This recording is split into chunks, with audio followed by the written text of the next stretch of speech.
Hello and welcome to a brand new Arseblog Arsecast right here on Arseblog.com. How are you? Hope you're well. Thank you very much as always for being here. Hope all is good with you and yours. Things are okay here apart from my internet today is sketchy as fuck. That is the technical term for what's happening. It keeps disconnecting and then reconnecting a little while later and then disconnecting again. And I've rebooted the whole lot of it. The modem, the router, the fucking doohickey, the what's-it, the thingamajig, the Wazama-Taz, the flux capacitor, all of it. And none of it seems to make the blindest bit of difference. All I want is a consistent internet connection. Is that too much to ask on a day when I have to record a podcast? I think it is. I've been sitting here without the internet, playing with my latest purchase. What is it, I hear you say? Well, it's the height of music technology, the height of sophistication. It is a David Bowie stylophone. If you don't know what a stylophone is, you probably didn't grow up in the 1970s where the stylophone was considered state of the art. It's a little box with a pen with a metal bit on it and metally bits for your notes. It plays music. Like, let me see if I can pick something out here. Hang on.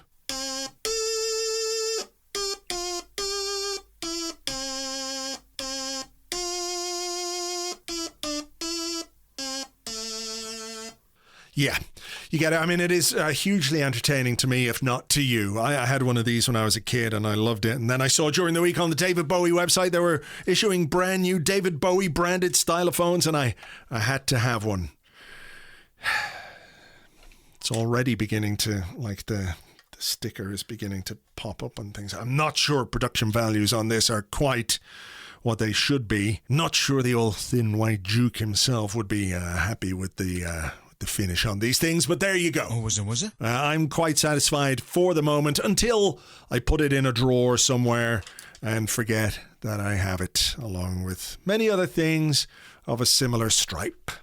So it is a big weekend ahead of us from a football perspective. We go into an interlull after this weekend, but before that, we have the small matter of the North London Derby coming up on Sunday afternoon. And we will, of course, be talking about that a little later on in the show. However, there was midweek football. Arsenal 3, AFC Wimbledon 0, watched by a crowd in the stadium, and that's pretty much it. Because for whatever reason, I don't know if it's to do with Arsenal's diminished stature as much as it is to do with the third round of the Carabao Cup and no broadcasters being willing to actually pay any money to buy the rights and show the games.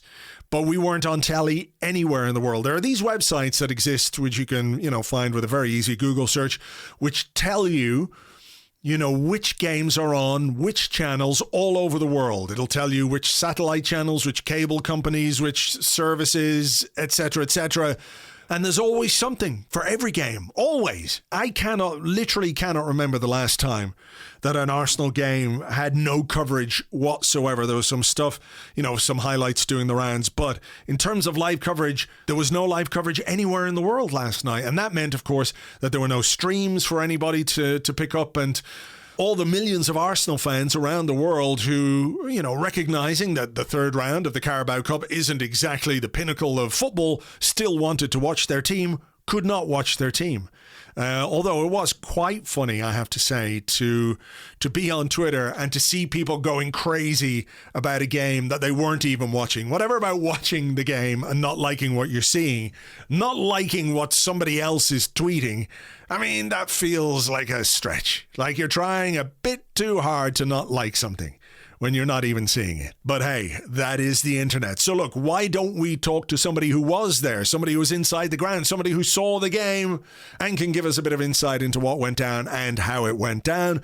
Delighted to welcome from The Athletic, Art de Roche. Hi, Art. Hi, Andrew. Thanks for having me again. My pleasure. How do you feel today as one of the very privileged few people in the world who actually got to see this game? I mean, normally there's however many people there are in the stadium, but then a worldwide audience of millions, tens of millions for every Arsenal game. and it was whatever the attendance was last night, 50,000 thereabouts. Like, you guys were the lucky ones. Nobody else got to see any of it apart from some grainy footage of the goals that somebody filmed on their phone off Sky Sports News or whatever. Yeah, it was quite weird. I think I was looking at the highlights Arsenal put out on their YouTube channel, and that's already reached a million views. And when you consider it's a third round Carabao Cup game against Wimbledon, that is quite amazing, to be honest. But in terms of the game itself, it wasn't. I don't think it was Arsenal's best performance ever. It was quite a standard game where you had your moments of, I guess, Partey looking quite nice, quite silky. And then again, there was just some moments in the final third where you're, I guess, hoping for a little bit more. So there was, I guess, the familiar themes that I guess people who didn't watch the full game could imagine what those themes are. Yeah.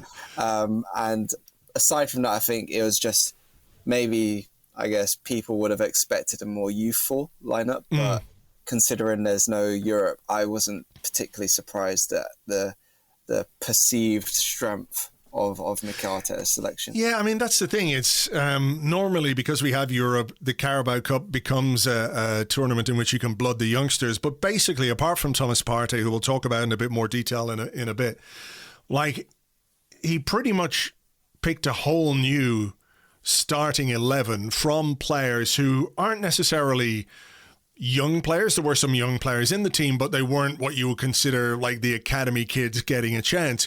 But all of these players are part of the first team. They've been very much fringe players in the, particularly in the last couple of games when he's had pretty much everybody available to him, and some players have sat down. We haven't seen Lacazette much this season, so he is kind of in a position where he has to keep these guys some measure of match fitness, get that into their legs, because at some point he is going to need some of them when there's injuries, when there's suspensions, etc., etc. Yeah, definitely. I think the main example of that last night was Ainsley Maitland-Niles. Obviously, a month ago, I think his future was very uncertain. Now, it's probably not fully certain now, but it looks like there's more clarity with him. Obviously, he's played in midfield, I think, for his last 4 appearances, both starting and coming off the bench. Played in midfield again last night in that 4-3-3, I guess we'd call it. And with him, I guess you see a player who, I guess, understands the role, but it's just the execution that needs to come with it. And that can only come with games, really. But considering, as we've already mentioned, Arsenal don't have Europe, there's, I think, over a month until the 4th round. So those minutes are mostly going to come as someone coming off the bench in Premier League games. And you do have that, I guess, weird scenario where you have almost another starting 11 who are not playing games. And you need to get them some sort of match sharpness. So that's where you see, I guess, maybe younger players. Like, I know a lot of people were expecting Charlie Patino to maybe get on the bench, but that's where you see them maybe just not suffer's the wrong word, because they're only 17, 18 years old. There's always going to be time, but that's where you see, I guess, the more bland decision to go with the more established players who need minutes. Yeah, I mean, look, if you're talking about a midfield combination, it was Ainsley Maitland-Niles, it was Thomas Partey, but it was also Albert Sambi-Lokonga as well. So there's a couple of players in there who haven't been in those positions. So it is, not quite the same as sticking out Xhaka and El Neni, for example. Some familiar faces, of course, in the team: Holding, Marie, Cedric. A new guy at left back, Nuno Tavares, in there. Bernd Leno now, the cup keeper, things like that. You talked about maybe that final bit not being there in the final third. How much of that do you think is down to the way that Arsenal play or try and play? And how much of that is down to missing the creative talents of Odegaard, Smith Rowe, Bukayo Saka, and how much of it is down to Lacazette basically starting his first game of the season, Eddie Nketiah starting his first game of the season, Gabriel Martinelli, I think he started against Brentford, didn't he? But really hasn't played an awful lot this season. Were the complaints, were the gripes understandable to that extent, or is that something that, when you're playing a team from League One, who are of course going to put up a fight in a cup competition, you still want to see Arsenal and these players do a bit more than they did? Yeah, I think it's quite understandable with, I guess, the way the game went, because when you take Eddie Nketiah, for example, who in my opinion was probably one of the sharpest performances in pre-season, in terms of forwards anyway, and then he gets that ankle injury that keeps him out for most of August, and now I think his last appearance before last night was for the under-23s as captain against Manchester United under-23s, and it was evident with him particularly because most of the chances fell to him, but it just seemed like there was a bit of overthinking from players who felt that they had to impress, that they were trying too hard almost. There was a moment, and I'm not sure if it was on the highlights that over 1 million people have already seen, but a moment about 20 minutes in where he tries an overhead kick in a really packed box, and an unnecessary decision to make, but he makes it.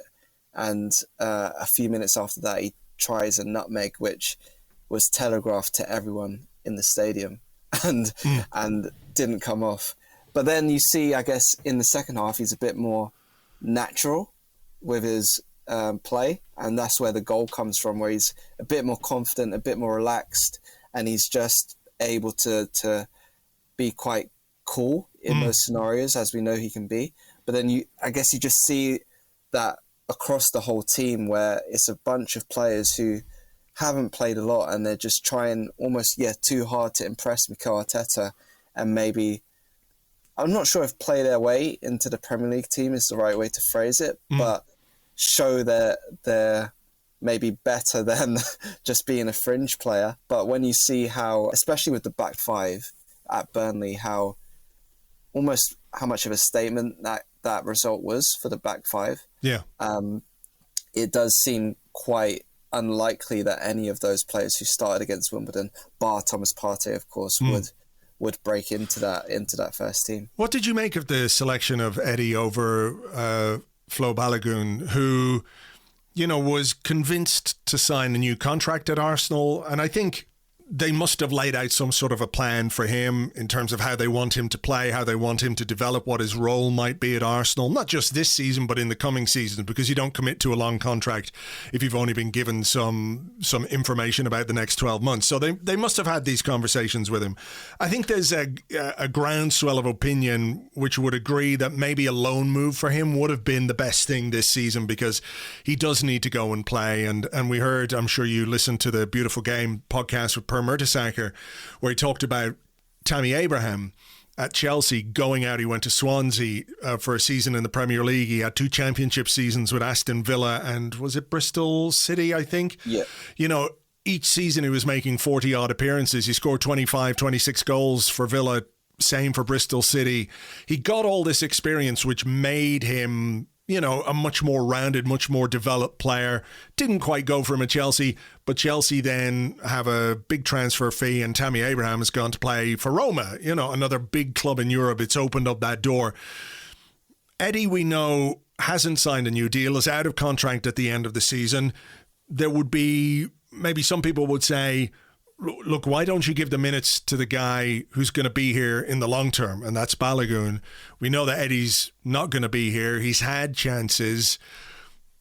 Is it a case, do you think, that perhaps if there's some move to try and sell Nketiah in January, reminding people that he's there and trying to maintain some value in him, if it's possible to sell him in January, that is, because clubs might wait. He might want to wait until the summer anyway. It was an interesting decision from Arteta all the same. Yeah, I think when it comes to Balogun and Nketiah, it is, well, from my view anyway, part of the long-term thinking that maybe it isn't as urgent a situation with Balogun, so you don't have to, risk is the wrong word, but maybe just start him in a situation that's quite uncertain for Lacazette and Nketiah when you think about it, because I mean, in January, you could get a lot more clarity over both their contractual situations. And although Balogun is there and is probably better than playing under 23s football, which he has done for the past couple of weeks against Manchester United and Chelsea, he's probably less... he's not... His situation has already been resolved to an extent. Yeah. And I think when you have a player like, say, Nketiah and Lacazette, whose situations aren't resolved, you're probably at a place where you are inclined to give them minutes to maybe try and make them more marketable in January, but also just to gauge what they can still offer to you, maybe. I know in terms of Nketiah in particular, it does seem like it's more down to him personally than it is to the club, because as we know, I think James McNicholas reported it first in June that Arsenal offered him the new contract and he still hasn't signed. So it does very much seem that it's his decision, I guess we'd say. But yeah, I also do think that in terms of the thinking for selection, there would have been an element of Balogun's futures already set, so you don't really have to worry about him as much. And I think also with how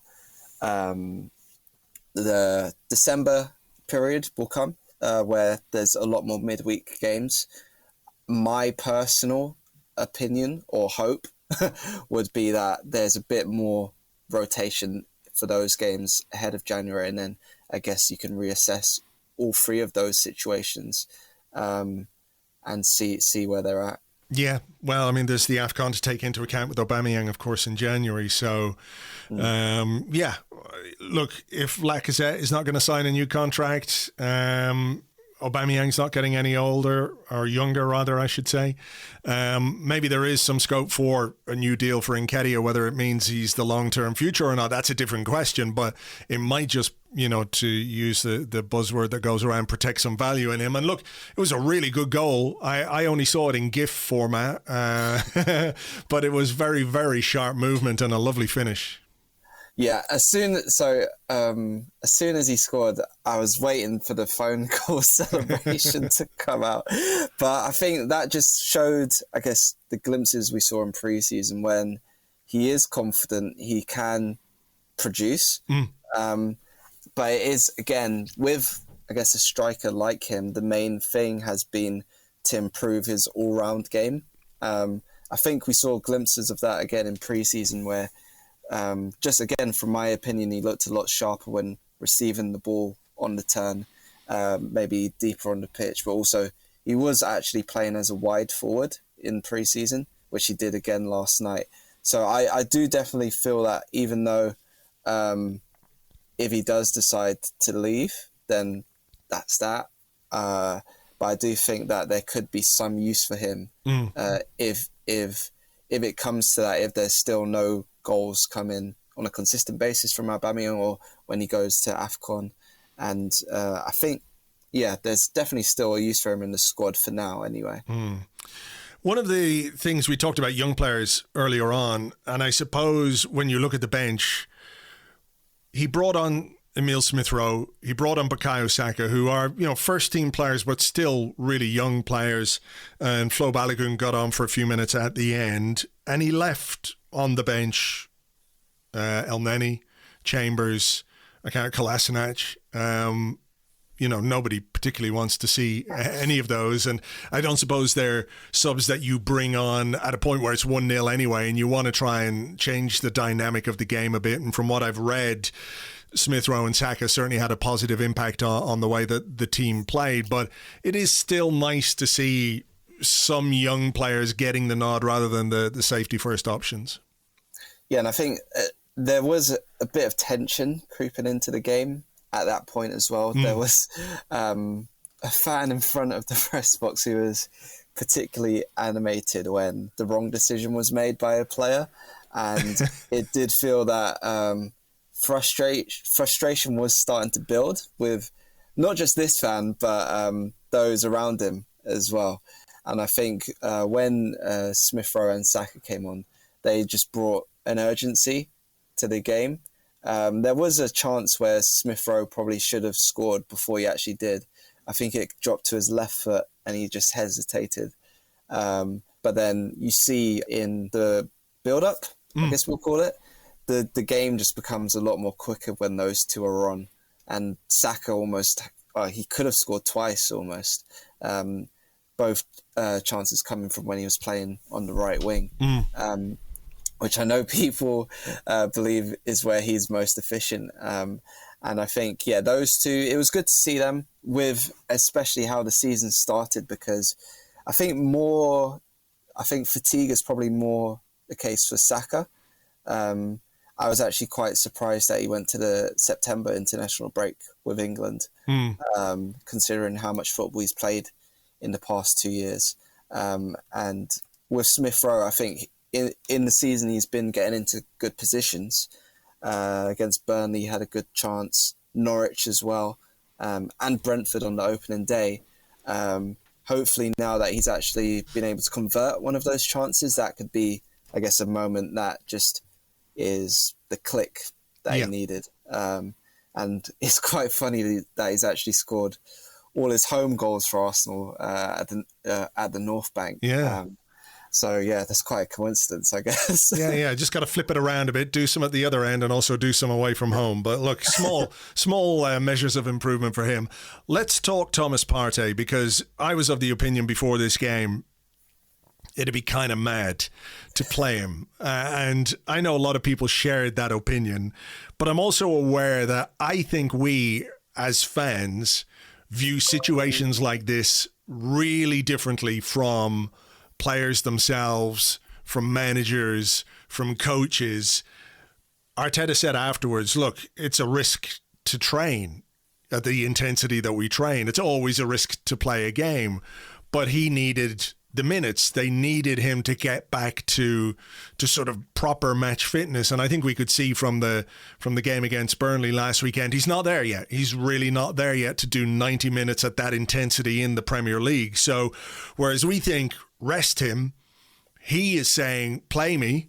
Mikel Arteta is saying, yes. The medical people are saying, yes, get the minutes into him. So there's this kind of disconnection between what we as fans think and the way that managers operate. Of course, he's on a hiding to nothing if Thomas Partey gets a kick in the ankle or a kick in the knee or picks up a hamstring strain or something like that.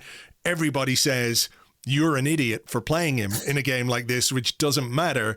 But when that entire side of things appears to be down on that side of the decision, I think we have to kind of not defer to expertise, but kind of understand where they're coming from with decisions like this, even if it terrifies us. And I wonder, is it just because we're Arsenal fans, we immediately fear the worst? You know, like you ever see one of those videos where somebody's like made a beautiful wedding cake and you know they're going to trip and fall and like spill it on the ground. The minute we get something beautiful, we know it's going to break. Yeah, I definitely think there is some sort of paranoia there because I was actually quite surprised to see him start as well. I, like you and many others, was of the opinion that if he was to come on, bring him on in the second half, maybe 20 minutes, half an hour at most. So I was very surprised that he started, especially considering that he got cramps at Burnley. But when you take into consideration the argument to play him, it is very logical, less emotional than, I guess, the paranoia that most of us would have felt when we saw his name on the starting 11. Because, like you say, at Burnley, he was very good at Burnley in terms of what he did on the ball, but he just didn't last. And I think getting that rhythm as well into him. It seemed that almost not a practice match, but it just seemed like he was testing things out yesterday. A lot of first-time passes into the front line. A lot of moments where he's just kind of working out how he can get a shot off. I know that's not what a lot of Arsenal fans want to hear about Thomas Partey, but there were moments where it was just him and Maitland-Niles bouncing the ball between each other in midfield.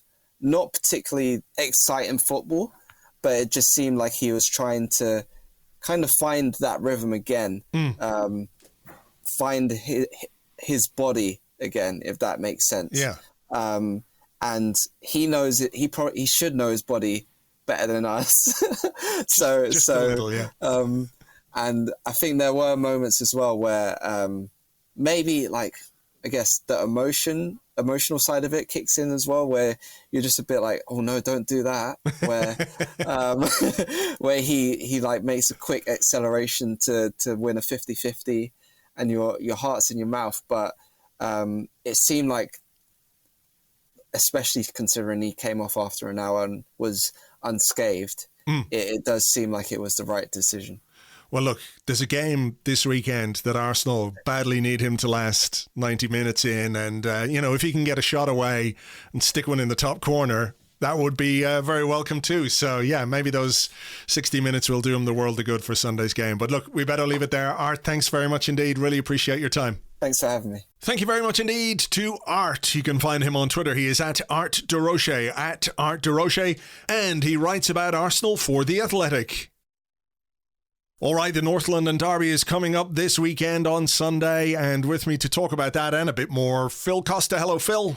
Hi, Andrew. How's it going? It's going all right. Before we start cracking into North London Derby stuff, we come into this one on the back of 3 wins in a row, which is good, building a little bit of momentum. Win over Wimbledon in the Carabao Cup, followed up wins over Burnley and Norwich, which I guess those are games that, like, Arsenal are expected to win. We should be winning. Those are the games that, if you're going to make some kind of excuses for what happened against Chelsea and Man City, you have to say that these are the games that Arsenal should be winning. I want to focus a little bit on Burnley, though, because I know we've spoken before and you've expressed some concerns, little worries about our ability to click as an attacking force. And I'm not saying it did against Burnley, and again, the sample size is very small, but were you at all encouraged by some of the positions that we got ourselves into in that game, just missing that last pass, rather than this inability to get anywhere close to being creative?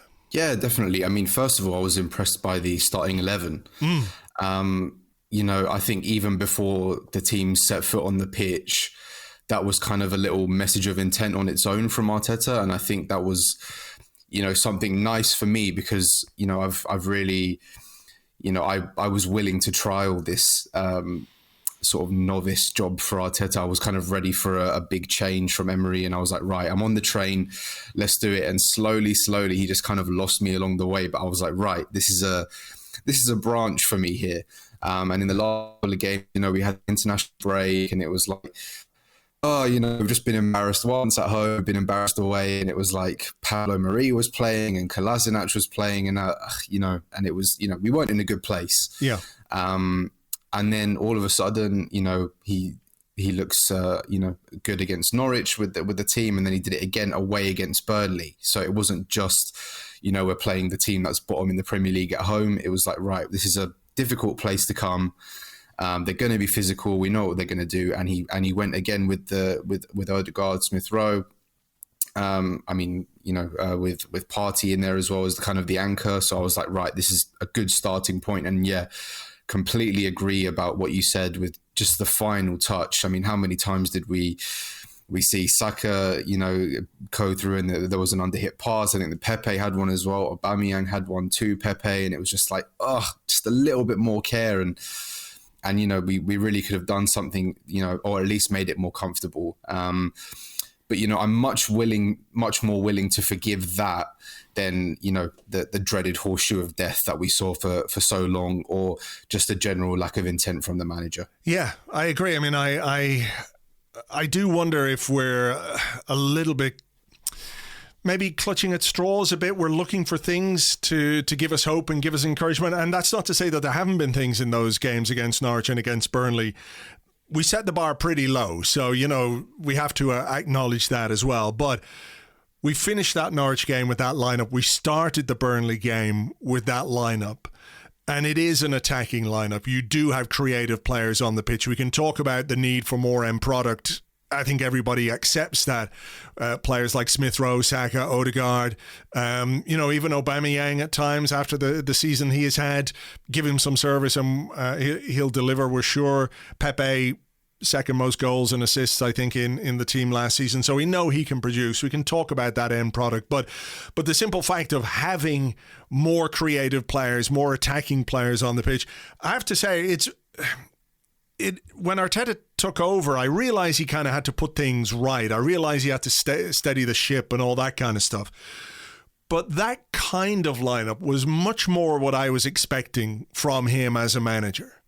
Maybe he didn't have the players. Maybe he didn't, or felt like he didn't have the players. But it always felt to me like that was much more akin to what I thought we were going to get from him, which is why a lot of what's happened and the way we've played has been so underwhelming. So I hope it's something he continues with. Yeah, I mean, it's funny because he's played under Arsene Wenger, he's understudied for Guardiola. I mean, he's played alongside Ronaldinho, so you think maybe there would be some of that kind of influence in his sort of managerial philosophies, but he's very kind of wedded to his positions. I never felt like there was a lot of flexibility within the team. System wise, he's tried some different things. I mean, we had that spell with the three at the back. Obviously that won us the FA Cup. And we've tried some 4-3-3s. We've tried some 4-2-3-1s. But now I think we're slowly, hopefully finding out what he wants now, and whether, as you said, maybe now he feels like he has the players to do it. I'm not sure if that was the sort of the deciding factor, but it was just I was happy to see it because it shows to me that he knows that something needed to be changed. And instead of picking Willian every week and persisting with Granit Xhaka, doing his little ball rolls and 6 touches on the halfway line, it showed that he was willing to put some, a bit of injection of pace in the side, some more attacking threat at the cost of maybe some defensive, shortcomings, which is, for me, is fine. I'm not fussed about that. I think hopefully now this is kind of the new angle in which, he wants to take the team. And I'm fully aware that it's going to be a back three with Granit Xhaka back in on Sunday. But for me, this is kind of what I wanted to see after the international break, because he was slowly, and, he doesn't care about me, but he was slowly losing me. He's pulled me right back in, as they say. Just when you thought you were out, they pulled you back in. Yeah. That's it. So, we'll see. But it's a positive step. Look, you mentioned him there, Granit Xhaka, and I'm quite curious as to, how in this setup he is going to fit, and Arteta has spoken before about wanting to play a 4-3-3 at the end of, I think it was the end of 2020, he basically said, I want to play a 4-3-3, but we need a lot of specificity in certain positions. And we've done a lot of business in the summer. We've spent money on players who I think can contribute to that system. You're looking at Aaron Ramsdale, whose distribution, and we're going to talk about him in a moment, but whose distribution perhaps is a step up on Bernd Leno, who allows you to get the ball further up the pitch with a bit more accuracy. Ben White had his struggles against Burnley, but we know what he was brought in to do. You have Tomiyasu coming in at right back, another guy who's really, really comfortable on the ball.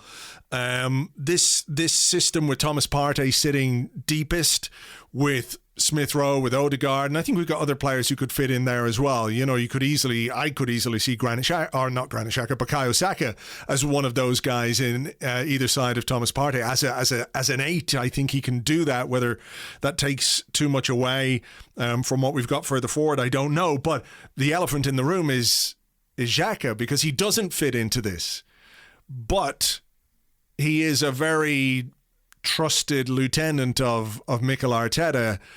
So much so that we extended his contract, and that's not something we need to debate because it's done. It's water under the bridge at this stage, but it doesn't suggest that he's somebody who is going to be, I'm not going to say easily discarded, but he was obviously given that contract with Arteta thinking that, he's going to play quite a lot for me. So is it a case that there will be certain games where this formation that we like is more suitable, and there might be games where he feels like Granit Xhaka and his experience might be useful, and I leave that open to debate for other people to decide whether they think that would be a good idea or not this weekend. It just feels like if you're trying to build something different, that people are saying, okay, and I don't think you're alone in feeling like Mikel Arteta had lost you a bit. I think that's true of a lot of people who, if they're fair-minded, will acknowledge, okay, well, that's different, and I like that. I can see what you're trying to do. How do you keep those people on board if you're planning on bringing Granit Xhaka back?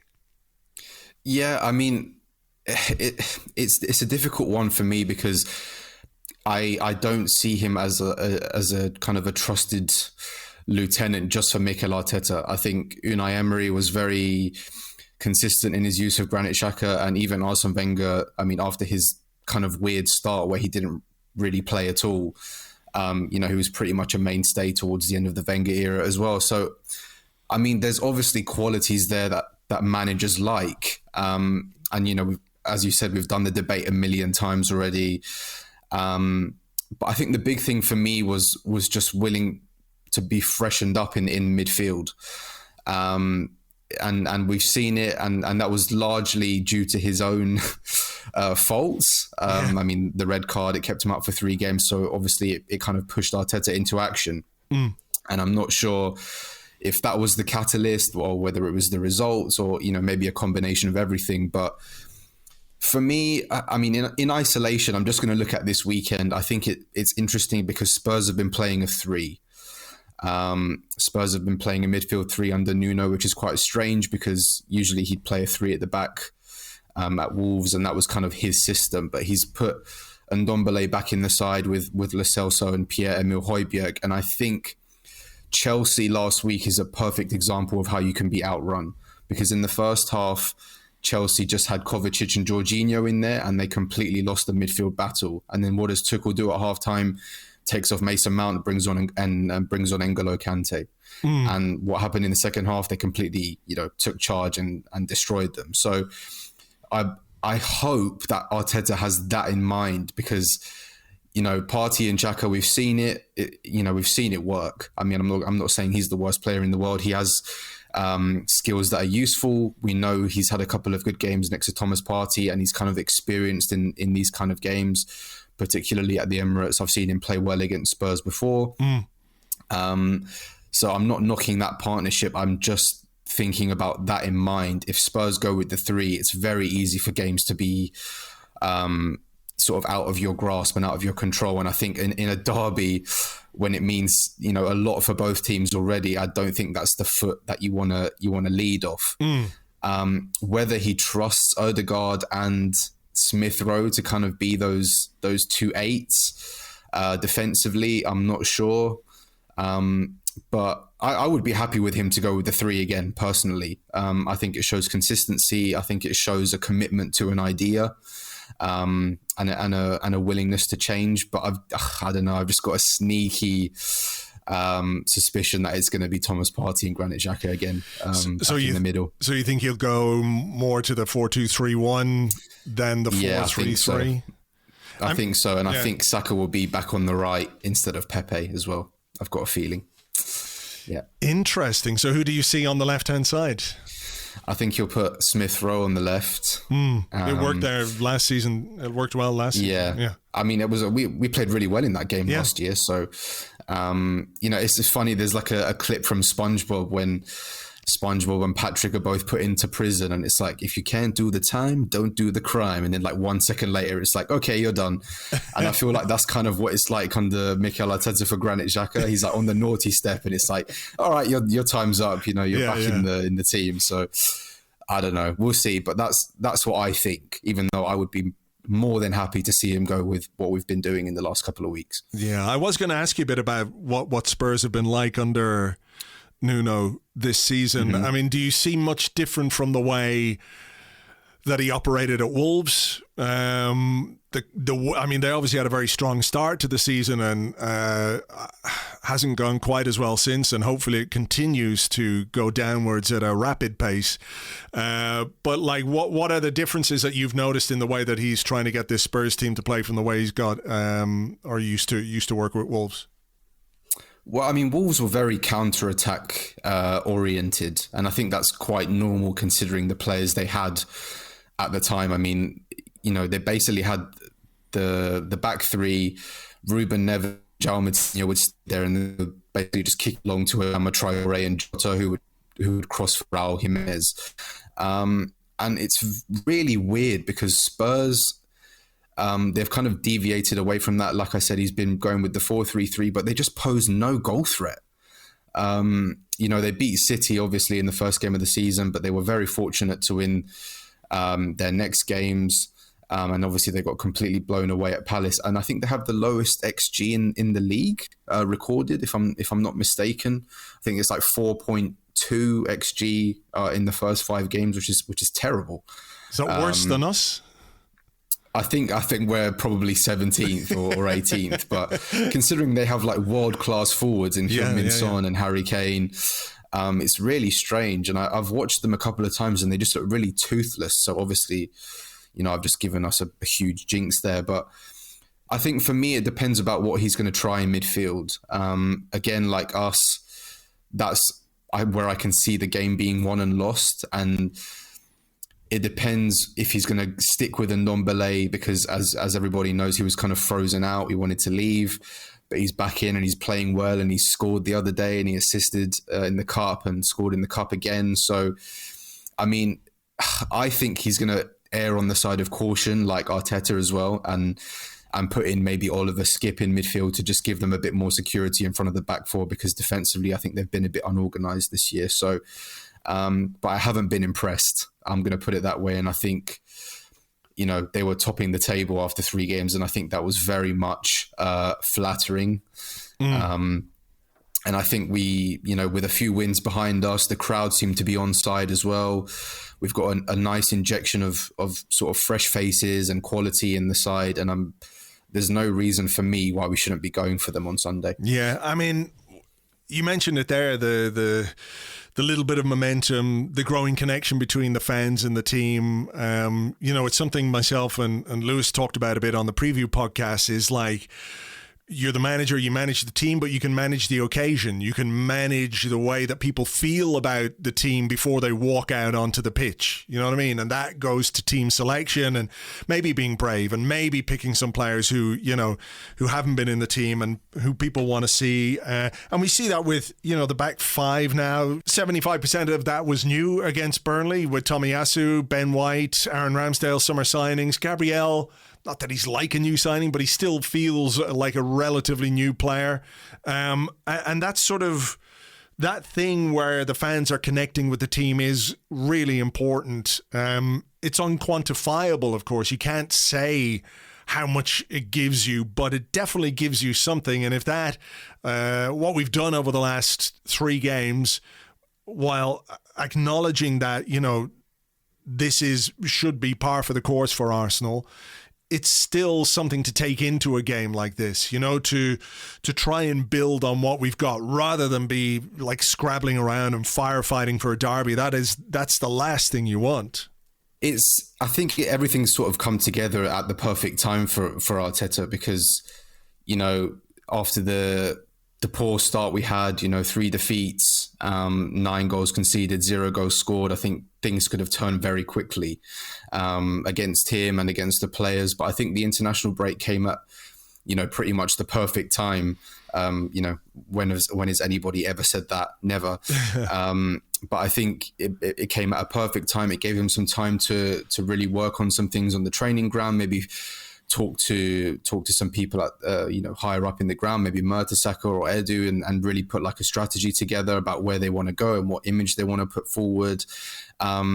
And I think there was a nice cocktail of the fans coming back after such a long time, because everyone's still riding that high and that wave of being back in the stadium again. And people are really excited to support Arsenal, having not been able to do so for so long. And as you mentioned before, against Burnley, all those fresh faces, they just give you something extra. It's something different, something new to get behind. And I think all of those things coming together have kind of all come together for a really nice cocktail for Arteta. And I think he needs to really capitalize on that, because as you said, even just like one or two things in the team selection can really get people talking outside the ground, and it completely affects people going into their seats or whatever, and the whole 5-10 minutes before the kickoff. And I just think we're in a good place, and that's, people can say, oh, we've only beaten Norwich, Burnley and AFC Wimbledon, but a win's a win, and we know that they can be quite difficult to come by at times. So I think everyone's sort of behind the club. The players seem to be in a good moment. They're all happy and working for themselves and for each other. So I think there's absolutely no reason why we shouldn't be able to really stake a claim on Sunday and go for this Spurs side. Yeah, I mean, that's it. And if people aren't together with the team and the fans, if that connection isn't there for North London Derby, you're absolutely ruined. But I suppose one of the things, again, if you're looking for things to be slightly encouraged about, we were in a dark place. And that's often a time when you can see past the facade of professional football in a way, because when players are giving it for each other, when they're giving it for the manager. And even though things were terrible and they've only improved slightly in terms of performances and results, I think that's an encouraging sign that there was at least a consolidation of where we were and an effort to try and put things right on behalf of the players. They worked hard.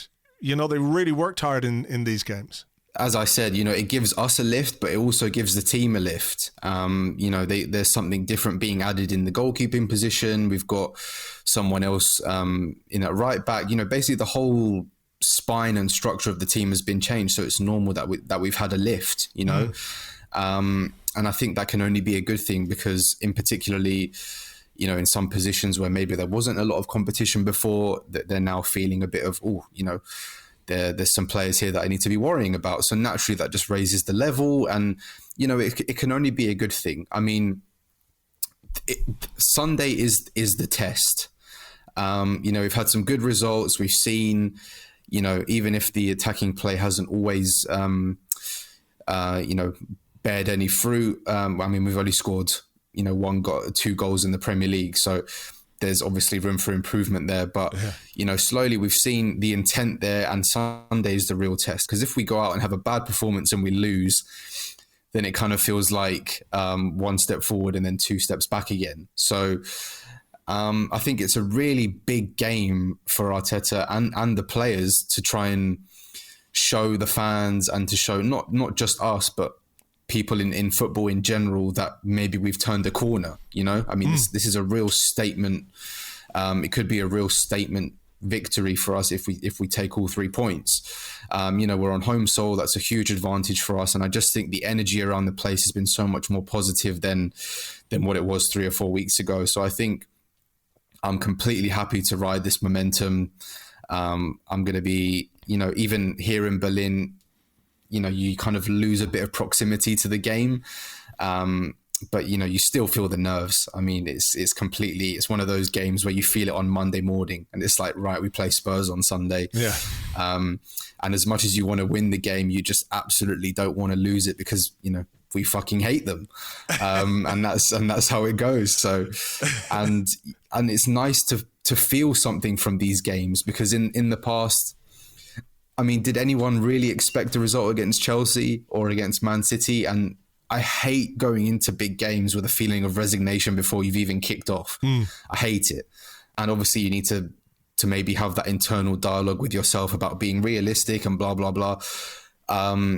But this is a game now when you think like, come on, let's get at them. And your kind of tribal side really takes over. And I hope that transmits through to the players, because it could be a really great day for the club. And I hope it will be. Well, fingers crossed. Last thing I want to talk to you about is Aaron Ramsdale. He has played 3 games for the club so far, kept a clean sheet in all 3 of those games. One of them, I think, was a little bit easier than the other 2, the Carabao Cup game. But I thought he was really good against Burnley, and I think maybe we saw some signs as to why he was brought in. Somebody who commanded his area, a bit more domineering aerially than Bernd Leno, who likes to punch. Leno or Ramsdale caught some really, really good balls, which helped ease the pressure. And if we're talking about that connection, if we're talking about the character, if we're talking about things like that, he seems to have, for a guy who, like, let's be honest, I think there was somewhere between universal bewilderment and like a big gigantic WTF when it came to signing him this summer. For a lot of people found it very difficult to understand why he was the player that we were going for. I think we're seeing part of that right now in terms of what he brings to the team, the character, what he's like as a goalkeeper with his hands and with his feet.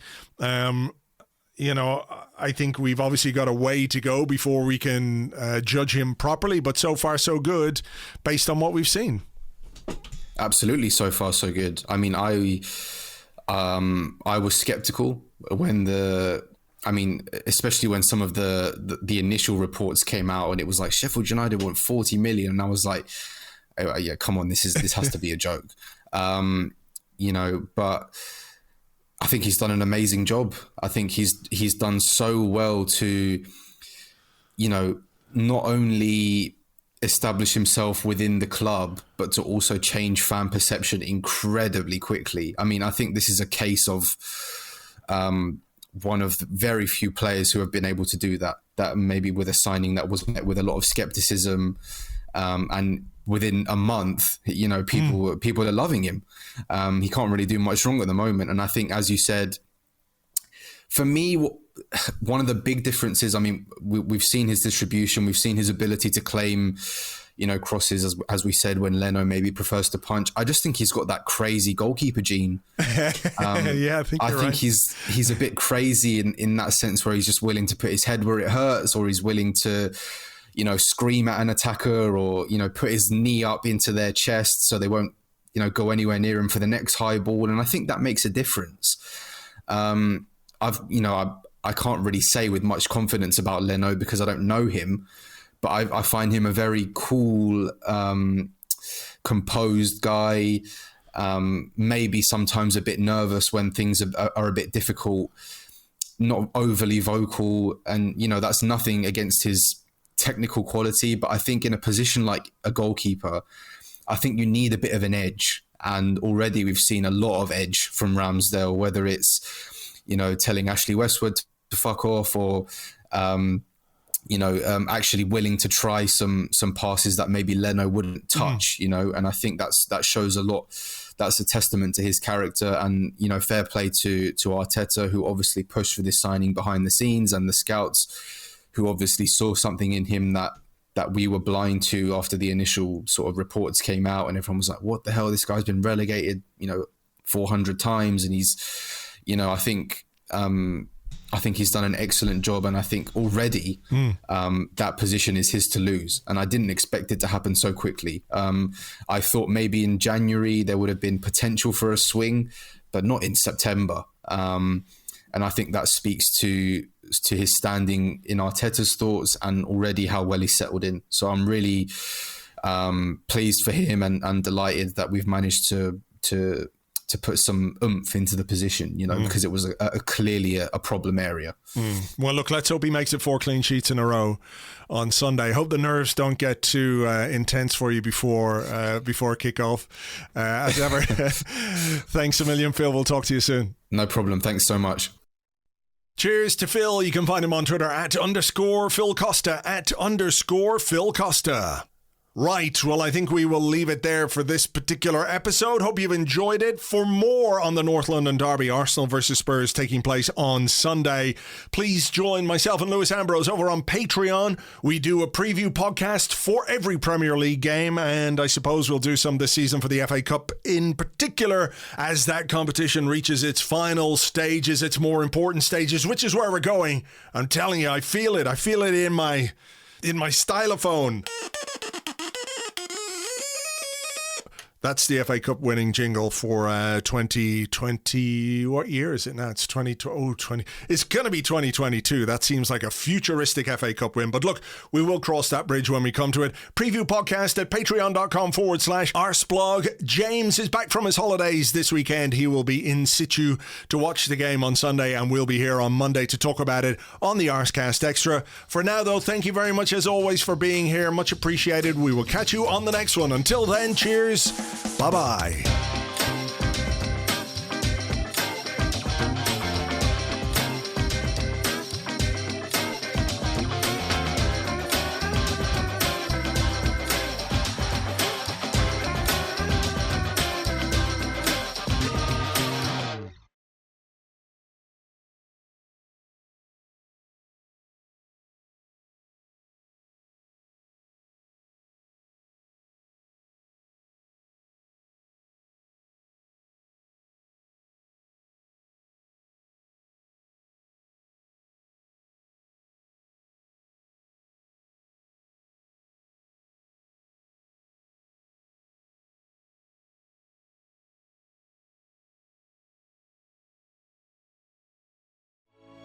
Join us as we take another enchanting adventure into the world of the angriest man on Twitter.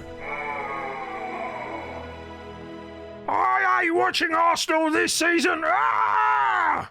I can't watch Arsenal in a third-round Carabao Cup game because of no TV coverage. Ah! A man I don't know and will never meet has expressed an opinion about a thing which has no bearing whatsoever on my life. Ah! I've been put in my place by a lady scientist who has qualifications and degrees and university and all that, even though I've got Facebook. Ah! Someone with more followers than me quote-tweeted me, even though I quote-tweeted them in the first place, and now I've got a pylon. Ah! I've been told I can't use my trademark sound because the sound has been copyrighted by Lady Gaga. Next week, another madcap laugh-a-minute romp with the angriest man on Twitter. Everything is shit.